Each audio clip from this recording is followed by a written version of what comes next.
on va économiser 2h30 d'avion. On va directement au Maroc avec Jean-Martin Herbeck, qui est l'un des créateurs, le créateur de Terre d'Amanar, un site exceptionnel, primé, récompensé, reconnu. C'est une respiration, une invitation au voyage. Là encore, les hommes et les femmes trouvent leur place dans un projet pour le tourisme durable. Bonjour, bienvenue.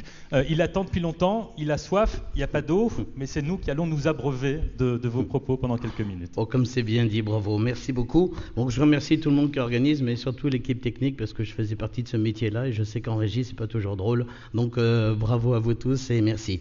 Alors, normalement, on devait intervenir sur l'implication des populations locales dans un projet de tourisme durable. Eh bien, c'est ce qu'on va reprendre, en considérant que nous, notre projet, pour vous donner le rapide décor, on est aux abords du parc national du Toubkal, dans une nature riche et préservée, loin du stress que l'on connaît comme des journées comme celle-ci et de l'agitation.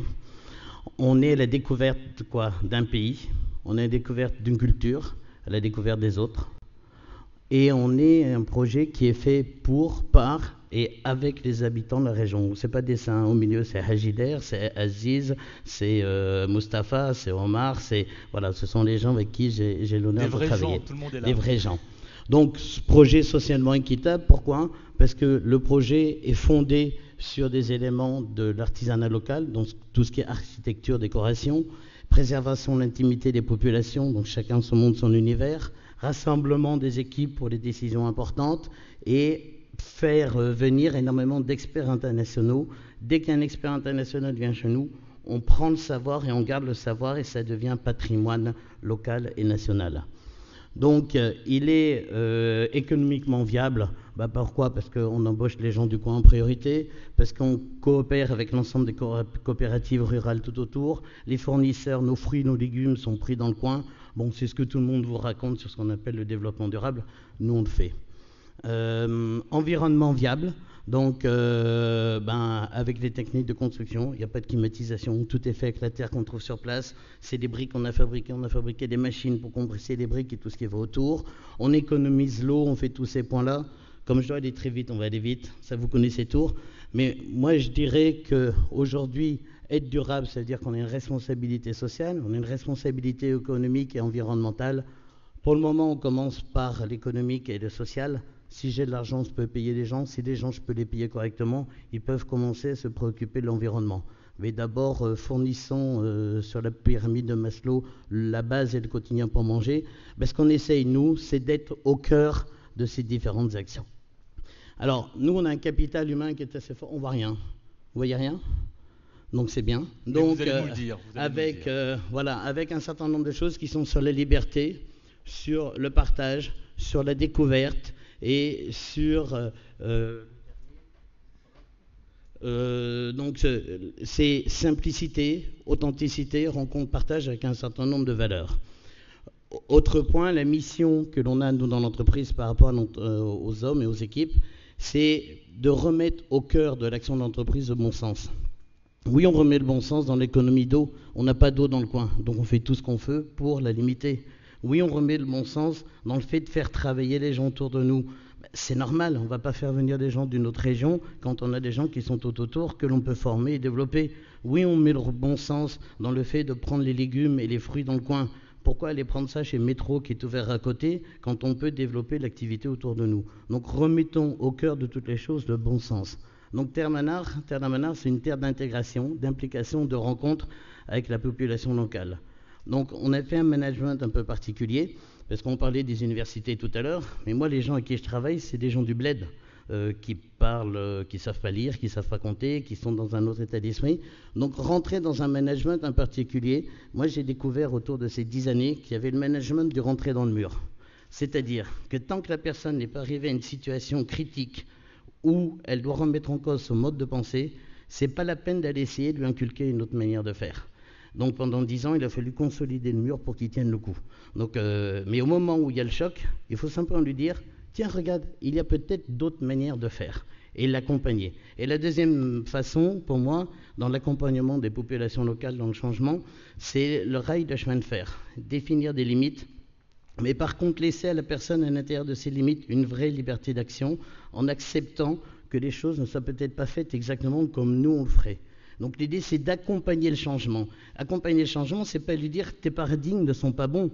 D'abord, le mot, il ne comprend pas. Donc déjà, c'est la première chose. C'est simplement de lui dire, il y a peut-être une autre manière de voir les choses. Voyez, et permettre aux gens de révéler des talents, parce qu'en fin de compte, tous, où que l'on soit, on a des talents. Ce qu'il faut, c'est qu'on soit à la bonne place pour pouvoir les révéler. Les équipes, dernier point, feront ce que l'on sera, c'est ce que feront nos équipes demain.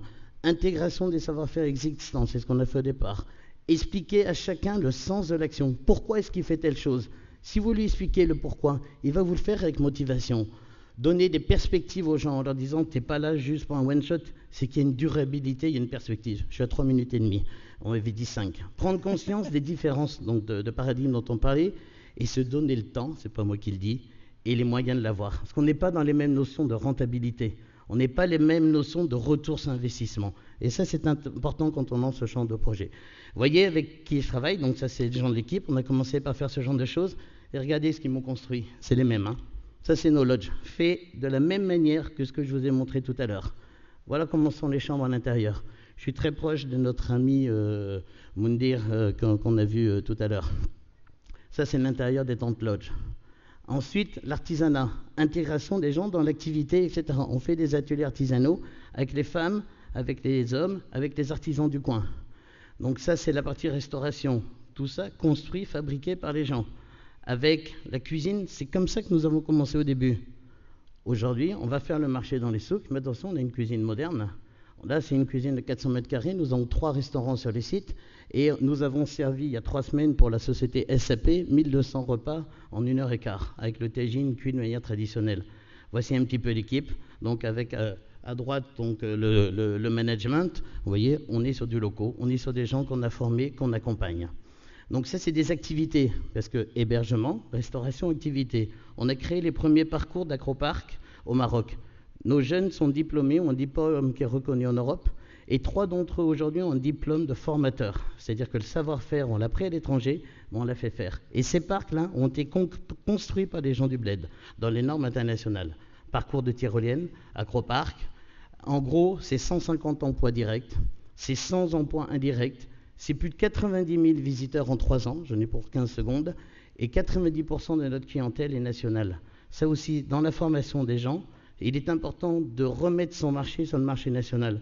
Parce que qu'il y ait des volcans, qu'il y ait des crises et tout ça, moi, la clientèle nationale, elle vient avec le vélo, elle vient avec la voiture, elle n'a pas toutes ces problématiques.